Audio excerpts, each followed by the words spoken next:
வணக்கம். வாழைப்பூ ஆய்வது எப்படி என்பது இப்போது பார்க்கலாம். வாழைப்பூ ஆய்வது கடினம் என்று நினைப்பதால் பலரும் அதை அதிகம் உபயோகப்படுத்துவதில்லை. இப்போது சுலபமான முறையில் ஆய்வதை பார்ப்போம். வாழைப்பூவை பற்றி முன்பு ஒரு விடுகதை பிரசித்தமாக இருந்தது. பட்டை பட்டை நீக்கி 16 பட்டை நீக்கி முத்துப்பட்டை நீக்கி முன்னே வருவாள் சீமாட்டி, அது யார்?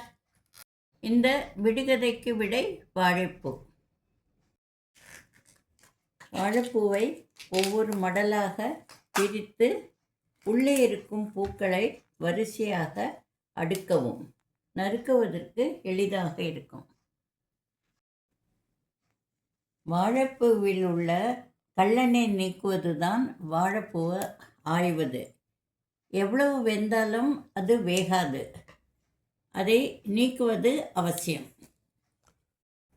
கள்ளன் நீக்கிய வாழைப்பூவை பொடி பொடியாக நறுக்கி மோர் தண்ணீரில் போடவும். கருக்காமல் இருக்க உதவும்.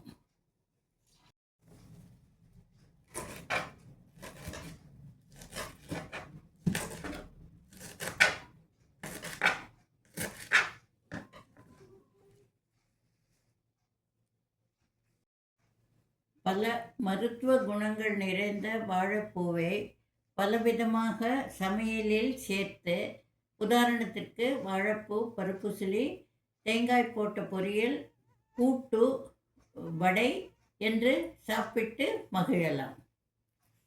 ஒரு வாழைப்பூவை நறுக்கினால் குவான்டிட்டி நிறையாக இருக்கும் என்பதால் மோர் தண்ணீரில் போட்டு 15 நாட்கள் வரை உபயோகப்படுத்தலாம். நறுக்கிய வாழைப்பூ முழுவதும் செலவழியாவிட்டால் ஒரே நாளில் ஃப்ரிட்ஜில் வைத்து உபயோகப்படுத்தி கொள்ளவும். ஒரு முழு வாழைப்பூ நறுக்கினது இவ்வளவு தேறியுள்ளது. இதை மோர் கரைசலில் போட்டு ஃப்ரிட்ஜில் வைத்து தேவையான போது உபயோகப்படுத்தி கொள்ளவும்.